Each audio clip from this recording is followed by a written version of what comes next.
Fala, doutores de todo o Brasil. Estamos aqui para dar continuidade a um dos assuntos, uma das temáticas importantes lá para a nossa prova do Enem, que é a nossa termoquímica. Vamos aprender hoje de forma bem didática, de forma bem fácil, como é que eu classifico essas reações quando elas vierem lá na nossa prova, tá certo? Então, separei aqui para vocês 3 formas para a gente saber, para a gente saber identificar, para a gente saber diferenciar como eu classifico a minha equação termoquímica. Então, uma equação termoquímica você pode classificá-la de 3 formas. Primeiro, a posição, certo? Então, você vai olhar se a palavra calor está antes ou se ela está depois da seta. Segundo, o sinal. E esse sinal, você vai olhar quando ele te der o símbolo do ΔH. Só o que é o nosso ΔH? Nossa variação de entalpia, tá? E a nossa análise gráfica.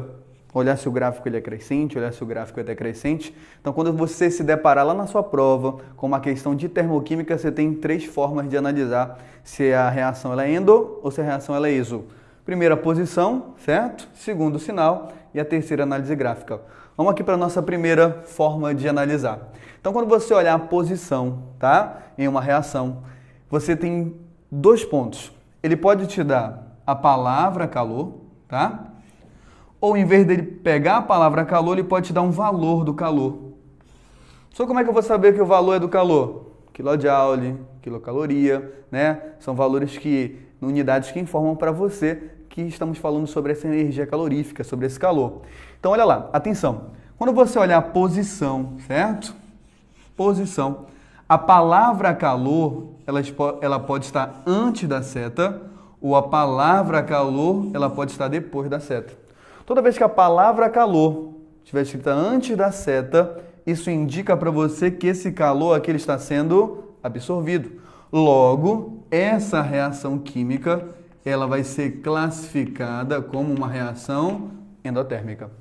Se você escrever a palavra calor, ou se na sua questão a palavra calor estiver depois da seta, certo, doutor? Isso indica para você que esse calor está sendo liberado. Se o calor está sendo liberado, logo você classifica essa reação como uma reação exotérmica. Então, olha lá, presta atenção. Então, em relação à posição, você só vai olhar se a palavra calor está escrita antes da seta ou se ela está escrita depois da seta. Calor antes da seta, calor absorvido. Calor depois da seta, calor liberado. Professor, e se ele não escrever calor e colocar um valor? Simples também.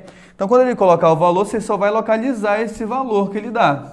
Se esse valor está antes da seta ou se esse valor está o quê? Depois da seta. Entenda esse valor como se o cara escrevesse assim para você, doutor. Calor, certo?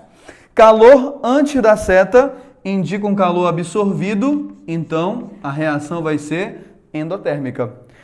20,2 é como se ele escrevesse para mim calor. Beleza. Então ele está escrevendo calor para mim depois da seta. Se ele escreve para mim calor depois da seta, isso indica para mim que o calor está sendo liberado, então a reação é uma reação exotérmica. Então entenda, posição, tá? Ou antes da seta ou depois da seta. Calor antes, absorve, calor depois, libera. Se ele quiser deixar um pouquinho mais específico, ele vai lá e coloca valores. Mas entenda, o valor a gente pode tirar esse valor daqui e escrever calor, tá certo? Então, vamos continuar aqui falando sobre essa classificação. Após a posição, a gente fala sobre o sinal, Vamos falar sobre o sinal. Fala, doutor, se está gostando da aula, deixe seu like aí, ativa o sininho para você ficar por dentro das novidades, tá certo? E faça bom uso, continue assistindo o nosso vídeo aí. Bom, doutores, como falamos agora há pouco, uma das formas de você classificar, a nossa equação termoquímica é olhando a posição, calor antes da seta ou calor depois da seta. A segunda forma aqui é olhando o sinal, isso quando ele te der o símbolo do ΔH, que é a variação de entalpia. Então, quando ele der o ΔH para você, você vai olhar o sinal. Por exemplo, aqui, tem uma reação química, o reagente se transformando no produto. Perceba que ele não escreveu para mim calor nem antes da seta, nem depois da seta. O que ele deu foi o símbolo do ΔH, certo? E aí, quando ele der o símbolo do ΔH, fica fácil para a gente vai olhar o sinalzinho. O sinal de mais indica para mim um calor que está sendo absorvido, certo? Então, o mais indica o calor para mim que está sendo absorvido. Logo, essa reação aqui, ela vai ser classificada como uma reação endotérmica. Então, ele não me deu o calor antes e depois, porque ele me deu ΔH, né? E eu olhei o sinalzinho aqui, o sinal de mais. Olhei a reação, não tenho calor antes, não tenho calor depois, então isso quer dizer que ele vai me dar aqui o símbolo ΔH. Ao me dar esse ΔH, eu vou olhar o sinalzinho que ele está me dando. Só que ele me deu agora um sinal negativo, um sinal de menos. E esse sinal de menos indica então para mim que o calor nessa reação é um calor que está sendo liberado. Então, menos indica o calor liberado. Logo, a gente pode classificar essa reação como uma reação exotérmica. Então, lembra, a posição, ou o calor vem escrito antes, ou ele vem escrito depois. E nesse caso, como não tem a palavra calor ou valor, é porque ele me deu o símbolo, ele me deu ΔH. ΔH com sinal de mais, calor absorvido, ΔH com sinal de menos, o calor está sendo liberado. E como exemplo aqui para a gente, temos uma reação química, perceba, ó, está aqui a reação, não tem posição, porque ele não me dá o calor, ó, está me dando aqui o sinalzinho.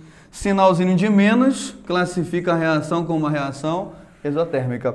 Outro exemplo, está aqui a minha reação química acontecendo, reagente antes da seta, produto depois da seta. Como não tem calor antes e depois, não está me dando a posição, então ele está me dando ΔH. Olha o sinalzinho de mais, então esse sinal de mais indica para mim que a reação é endo, tá certo? Então a segunda forma da gente ver aqui, né, se a reação é endotérmica ou exotérmica é analisando ΔH. Olhando se ele me dá um sinal de mais ou se ele me dá um sinal de menos.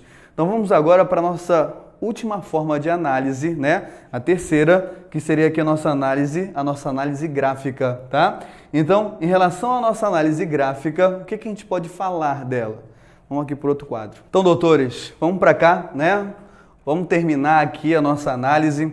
Então, a terceira forma de você olhar e dizer para mim se a reação é endotérmica ou exotérmica é através da análise gráfica, tá? Então, quando a gente der o gráfico, o início do gráfico é o reagente, o final desse gráfico é o produto. O que você vai sempre fazer? Sempre apontar uma setinha, né? Vamos apontar uma setinha aqui do início para o final. Então, vamos apontar uma setinha do R para o P, do reagente para o produto. Perceba, ó, que a minha setinha ela está subindo, tá? Toda vez que a sua setinha estiver subindo, ou seja, ela for crescente, isso indica para a gente que ele vai encontrar valores positivos. Logo, eu lembro, ΔH com valor positivo, indica então para mim que esse gráfico representa uma equação, né, endotérmica. Então lembra, início reagente, final produto, sempre aponta uma setinha do R para o P. Se o gráfico for crescente, isso indica para mim uma reação endotérmica. E aqui vale também do mesmo, ó. Iniciou com reagente, terminou com produto. Vamos apontar aqui uma setinha, tá? Apontei a setinha do início para o final, do reagente para o produto, só que agora a minha setinha está descendo, né? Então, doutor, quando a setinha estiver descendo, isso indica para mim que ela vai encontrar valores negativos, né? Logo, ΔH negativo indica para mim que essa reação seria uma reação exotérmica, tá? Então, são três formas que você tem de analisar aqui as equações termoquímicas. Primeiro, a posição. Então, você tem que lembrar, ou o calor está antes da seta, ou o calor está depois da seta. Segundo, o sinal. Então, quando não tiver a posição, você vai olhar o sinal. O ΔH pode ter um sinal de mais, ou ele pode ter um sinal de menos. E a análise gráfica. Então, em relação à análise gráfica, o meu gráfico ele pode ser crescente, setinha subindo, ou ele pode ser decrescente, setinha descendo. E aí você vai ter como classificar a reação de dois tipos, ou a reação endotérmica ou a reação exotérmica. Lembrando que uma reação endotérmica é aquela que absorve calor e uma reação exotérmica é aquela que libera calor. Tá certo? Tamo junto, doutores. Até a próxima aula. Tchau, tchau.